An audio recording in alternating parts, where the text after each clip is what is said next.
Right on, Fangs and Infernos. We're right back at you. We're having our fun, our good time, day 2 here at New Jersey HorrorCon, and we're going to keep it rolling.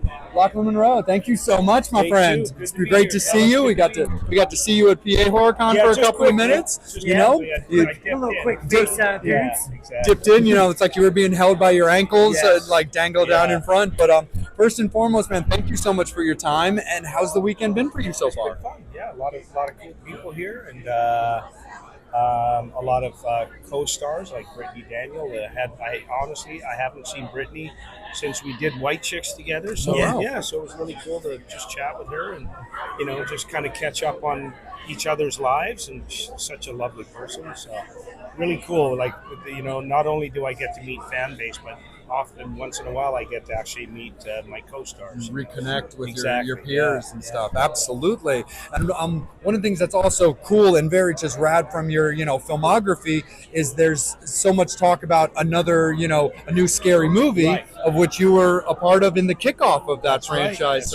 How do you look back at Scary Movie and how you've seen it go till now? Right. No, it's I love the fact that the Wayans got the rights back, because it sort of feels like there obviously was a different sense of humor between the Zuckers and the Wayans family, so you could see that in the style of the movies. And I've nothing against the Zucker brothers, but I myself preferred the Wayans humor a bit more, just for my personal taste. And what I'm really, really excited about is I'm actually in Scary Movie 6. Oh, that's awesome, man. Well, congratulations and welcome back. I start next week, bro. Oh, right on. Nice. That's awesome, man. Yeah. And also, of course, for myself, which I told you yesterday, I can't, you've been involved in with my brethren. So how do you look back at your time in Dracula 2000 with the late great Wes Craven? Right, man. So when I did Scary Movie, I signed a deal with Dimension Miramax, and Dracula 2000 was the first movie that I did in that sort of 3-picture deal, and I really enjoyed it. I thought the movie was really slick.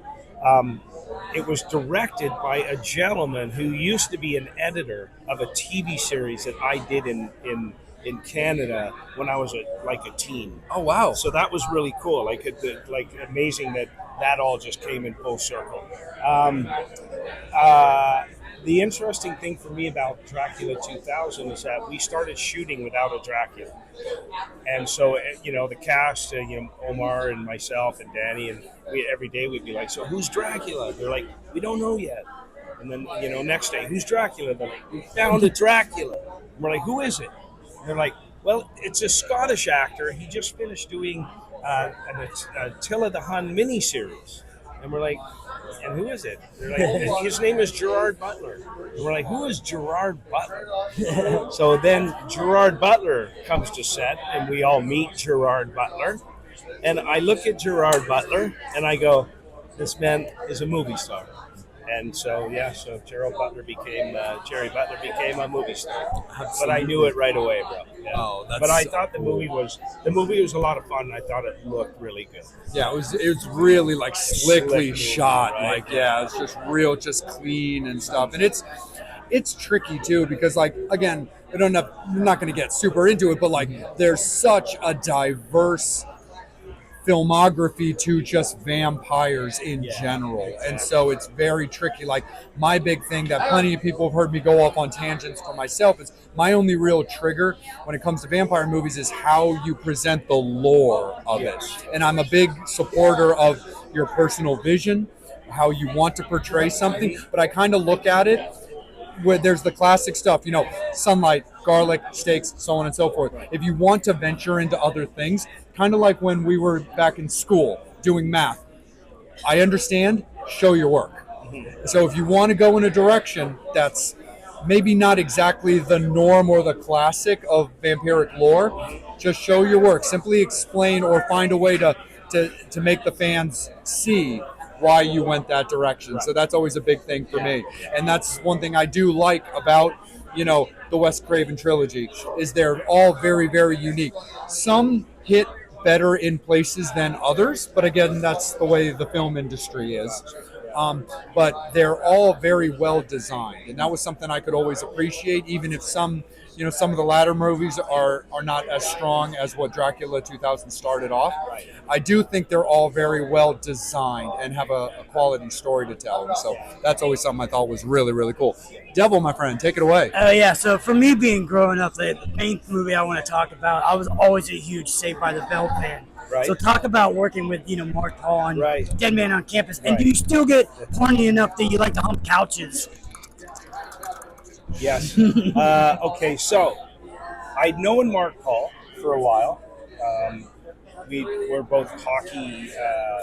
We both love hockey, so I met Mark playing hockey in LA, right? And so when I read for Dead Men on Campus, I actually read to play the lead Cooper that Mark Paul ended up getting.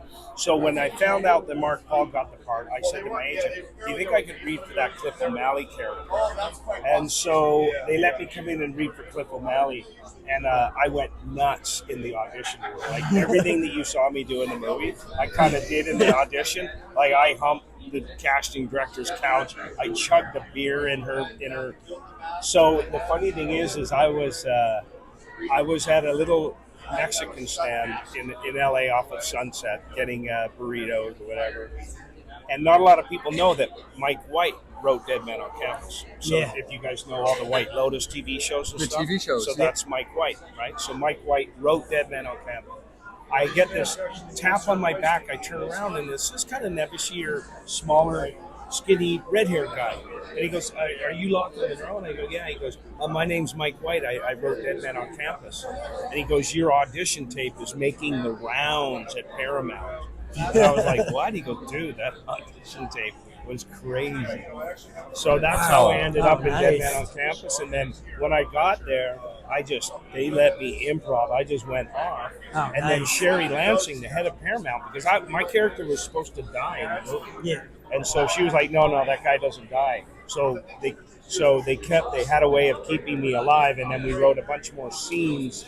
After we wrapped the movie, we came back a month later and we wrote some more scenes to have Cliff O'Malley in the movie a bit more. Keep on coming back, yeah. It was crazy, yeah. Did you when you did all the crazy stuff, especially the scenes with the balcony, was that all you straight all up? improv. And all Dude, do you remember when I VA'd them? Yeah. Okay, so I wasn't even supposed to do that.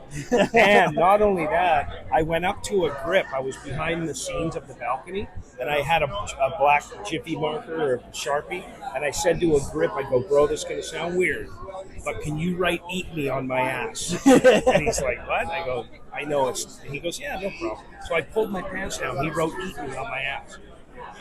The reason I did that is because I thought it'd be kind of cool to pay homage to the movie Animal House. Yeah. So at the end of the movie, when their float in the parade was a big cake, Yep. and it said "Eat Me," Yeah. that's why I did that. And I wasn't even supposed to do a BA, let alone have "Eat Me" written on my ass. But all that ended up in the movie. Well, that's funny that you say that too, because I've always told people that movie, Dead Man on Campus, is that generation's version of Animal House. I always felt like that was exactly what that movie was kind of portraying, that kind of college crazy stuff. I love the fact that the loophole of having somebody die in your college giving you a 4.0 and all that kind of stuff. I love that. So that's funny that you did that. You know, I remember going to the American Pie premiere a couple of years after our movie came out, and Sean William Scott came up to me and said, "Bro, I just wanted to come over and introduce myself." He goes, "I basically created Stifler off of Cliff O'Malley." And I was I like, can see it. That's so cool. Oh yeah, for sure. And I can see it. Like, that makes sense. So the difference is their movie made $1 kajillion and Dead Men on Campus. You know, I think that for me, Dead Men on Campus for me is like kind of a sleeper movie. Yeah. But the problem with Dead Men on Campus is it just took too long to introduce the three guys that could possibly be their way out of failing. Yeah. It just took too long to introduce that situation. Right? Yeah. So once the three of us were introduced, the movie picked up. Yeah.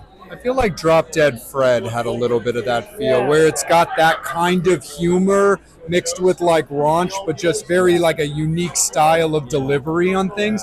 And some fans were a little just unsure how to take it at first, and then it grew later. Yeah, that's true. And then, obviously, looking at your table and stuff like that, talk about being murdered by Jason. Talk about Freddy v. Jason. Yeah, that was Tough day. Yeah, I know, right? The only thing that I wish they had done is let Stubbs maybe like put up a bit of a fight. Like get a couple licks in here and there, just to kind of give him a little bit more of a heroic ending. Even though he was there to save the kids, and he was kind of like the heart of the actual human being story of it. But it was pretty fun to work with Ken Persinger, who I've known in Canada because he was a well-known stuntman in Canada for a lot of years, and I started out in Canada in Vancouver. So it was fun to work with him. I thought the young cast was really cool, and I think at the moment I honestly didn't realize that I was working with such iconic characters because I wasn't really a big horror movie fan when I was younger. I mean, I didn't not like them, but it wasn't like I knew every Jason Voorhees movie. Yeah. I don't even honestly know if I'd ever seen the Freddy Krueger movie when I shot that film. So it wasn't until it came out that I realized, wow, this has a huge fan base. Yeah. You know what I mean? So yeah, very, very interesting to now go around and meet people that have been so attached to Friday the 13th storylines for all these years. Yeah. And then with all of us, like you said, you were saying earlier, and me and Vampire are definitely huge fans of it. Talk about hockey a little bit. Who was your team? We're both hockey guys. He's a Bruins guy. I'm a Penguins guy.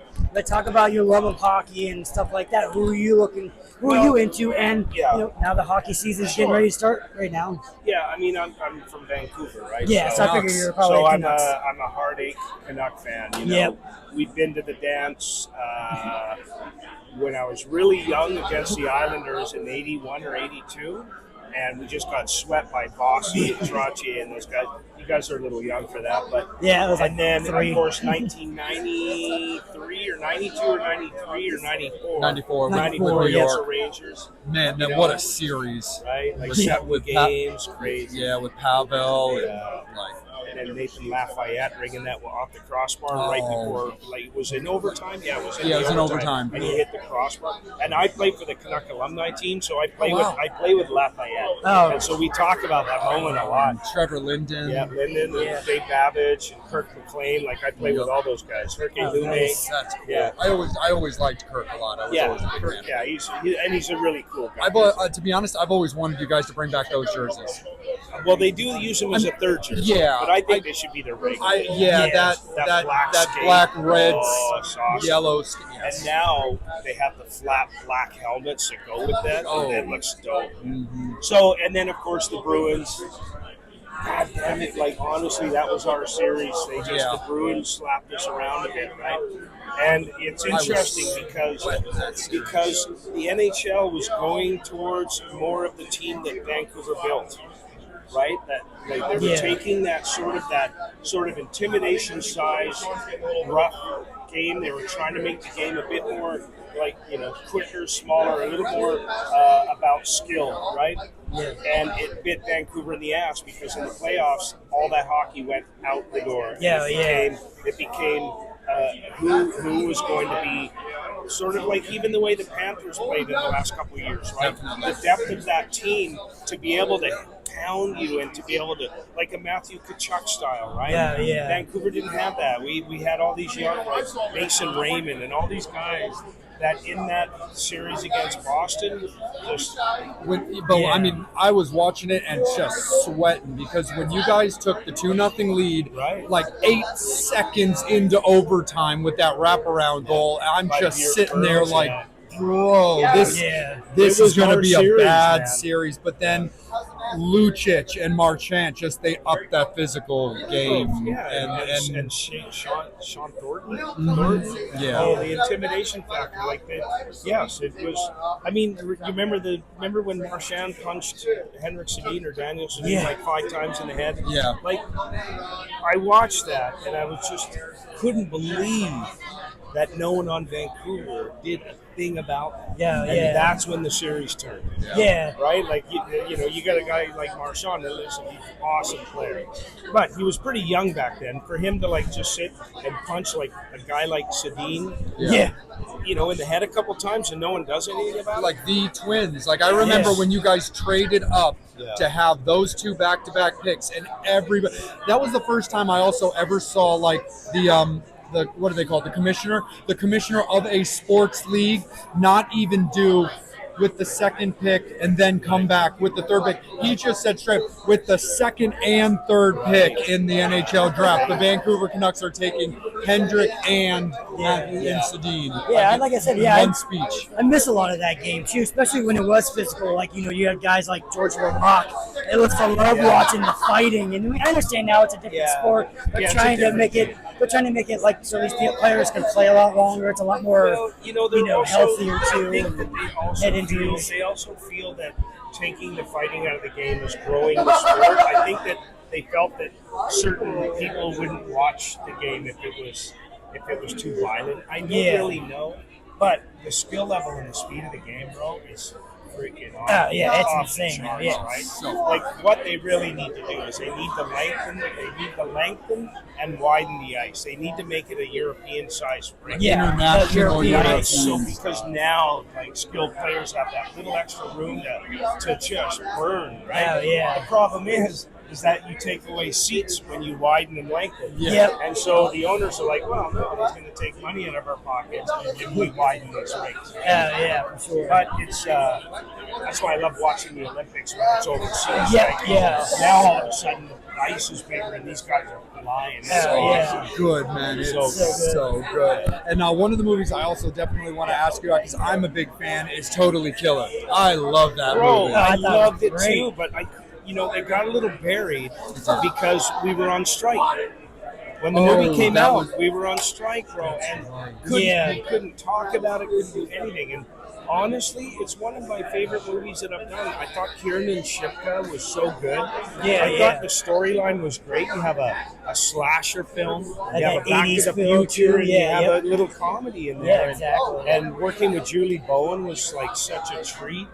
And the director, Nadia, she was so great. And I'm glad that everyone I talked to all say, dude, I love that movie. I think we could do a sequel to that. Don't you? I do. I would really love. Call me, not even just for a part, just let me be involved in promotion or swing by or whatever. I truly do love that movie. I love it. Lochlyn, if you don't mind me asking, based on what you're allowed to talk about in this situation, because I was always kind of curious. With a writer's strike, like for somebody like myself and Devil that aren't writers in the industry or involved like that, why were you all so like kind of NDA'd? Like, why couldn't you talk about things with a situation like that? It wasn't the writer's strike, it was the actor's strike. That was the actor's strike. See, the writers went on strike in May, then the SAG Guild went on strike in July. That's what it was. Because we met Kiefer Sutherland, and during the writer's strike, and even he still couldn't talk about a lot of things. Now, we didn't get to interview him. We had just gotten to like kind of meet him, and he had done. He was doing the circuit at other cons, and there were like autographs. He did it for us, but there were a lot of autographs he could only do, but weren't allowed to write his character name. Yes, because the studio, our guild was against anything studio-ish. That's why smaller independent movies, if they could prove that they were funded just by like private equity, then they were given a waiver to use SAG Act members, right? So while we were doing the strike, I shot a movie in Savannah called Vampires of the Velvet Lounge, which should be out soon. Nice. It was with Mina Suvari, Stephen Dorff, Tyrese Gibson. Wow. Yeah, it was a pretty cool little movie. Yeah. It's definitely definitely a different sort of vibe to it, but yeah, you guys will see it. But it was all self-funded, so we were able to get a waiver to be able to SAG went, okay, prove to me that there's no studio money in this movie. As soon as you prove that to the union, they were like, okay, you can use one of our members. But Gotcha. if I went to a con and people said, hey, I really loved Scary Movie, tell me about your experience. I couldn't talk Yeah, about that's what a lot of people were saying. Like when we went to cons, they were like, but you can go up in the science stuff, but you're not allowed to ask them questions about their movies because of this. And we thought a lot of that was going to hurt the industry because people come in, maybe they're not going to come because they're not able to talk at that time and stuff like that. So I mean. Yeah, it was kind of weird. I was curious about how the inner workings of that works with you guys. Yeah, so that's kind of what happened with Totally Killer. We couldn't talk about it, couldn't promote it. Gotcha. Because it was an Amazon movie. Oh, right. Yeah. Yeah. And Mrs. Vamp is sitting just off of camera, but Mama Vamp, she is a big fan of Charmed. So how do you remember your Charmed experience? I loved it. I wasn't sure, I originally tested for the original, to play the character of Andy the cop, and I didn't get that part, and that was when it was a 20-minute pilot presentation. Oh. So in second season, Aaron Spelling called my agents and said, I'd like him to come and play this character of Jack Sheridan.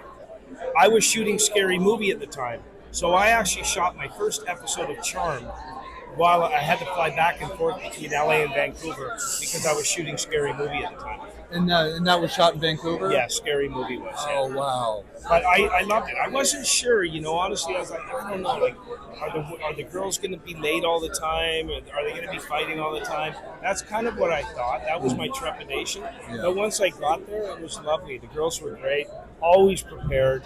And, I really enjoyed my experience on the show. Awesome. And before I kick it back up to Devil, because we want to allow you to get back to spending time with your fans, being that you would have this chemistry and this relationship with the Wayans, I was kind of curious if you've been able to, being that we're at a HorrorCon, have you been able to make it to the movies to see him? Because it seems to be getting amazing reviews. No, I haven't. I'm going to go this week. I was in Panama City for about a week, and then I came here, so I haven't had a chance. But yeah, I support all of my friends, and it's sometimes movies are hit and miss, Sure. But I support all my friends that make movies. It's hard. Odds are against you 100% that a movie will come out good. Yeah. Always. It's a very difficult task, to actually shoot a script the way it's written, to have it edited the way it's written. I mean, it's monumental. So anyone who makes movies, my hat goes off to them because it's a difficult thing. And and I especially love to support friends, so I'll definitely be seeing that. And then when I see him on set next week, or I start on the 7th on Scary Movie 6, so I will definitely go up and let him know that I've been. And, awesome. So and we will definitely be in the theaters watching Scary Movie 6 when that comes out. In June of 26. Awesome. And Devil, anything final from yourself, my friend? Well, just basically, talk about your experiences at these cons and stuff like that. Because people like you, people like Felissa, you guys are always just super really cool meeting your fans. Talk about that experience, like that, just coming to these cons. Yeah. So for me, it's interesting because I don't do theater as much. So this is when I get to meet the fan base and watch the work that we do. So I find those interactions really cool. I personally like to make it an experience for people because I remember when I was 12 years old meeting NHL hockey players. Yeah. And if they took time to even ask what position I played, created a memory for me. So my goal here is to create memories for the fan base so that they can go away with an experience of not only getting to talk to you about a movie or just being able to say, oh my God, White Chicks got me through a tough time in my life, whatever, right? I love that. And so that's what I try to do when I come to the cons. I'm lucky that I'm a people person. I can't imagine what it'd be like to come to cons, and if you're someone who's a little bit sort of introverted, it's probably painful for people. But for me, it's like I try to give people a bit of time, let them know I appreciate them, and try to answer questions. It's not always easy because sometimes you have huge lineups, and you don't want people to wait too long. But, so that's kind of what my goal is while I'm here. And I just try to.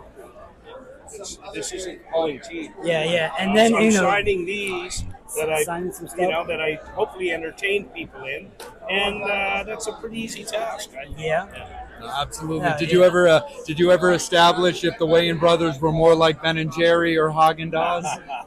I'm still going to go with Haagen-Dazs. Because of and I'm going to end it that because I just pointed that out. Yeah. Talk about, because we're big, huge wrestling fans, about being on Peacemaker, working with John Cena, and that show is just the love of 80s music that's in that series is amazing.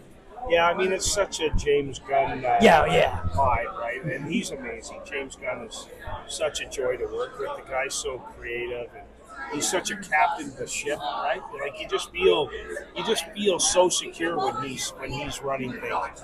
And Cena's amazing. He's a true gentleman. He's really kind, very, very hard worker, right? And this has been one of my favorite experiences doing Peacemaker. So have you started season 2? Yep. Yeah, I've already caught up to all the episodes. So I think the next episode is on Thursday, right? Yeah. Well, hopefully there's a cool surprise in that episode. Yeah, I'm a huge fan of that series. Like I said, I think it's just great because of my love of the comic books. I love the fact that they're bringing that into the DC world and stuff like that. Because, spoiler alert if anybody hasn't seen it, Lex Luthor is in the episode before that, so you got Nicholas Hoult. So I love that they're bringing in that world. I love that it's James Gunn. We have the Trauma guys. Obviously, he wrote Romeo and Juliet. So I love the fact that that things are doing good for the gun. Absolutely, for sure. Well, Lochlyn, thank you so much, man. Absolutely. Fangs and Infernos, thank you guys so much. We really appreciate you. We're going to let Lochlyn get back to all of his fans, and we will talk to him again, and we will see him soon. First and foremost, and the final thing here is, Lochlyn, what's most important, of course, myself and Devil, is that you enjoyed your time, you felt respected, you liked the questions that were asked, and in any way, shape, or form, maybe we could assist in continuing to help get your name out. Sounds good. Absolutely. Be good. Take care. Make sure that you're checking out Peacemaker and everything that Lochlyn's got coming up with Scary Movie 6. Take care. Be good to each other. We'll be back in a bit. Horns up. Fangs out.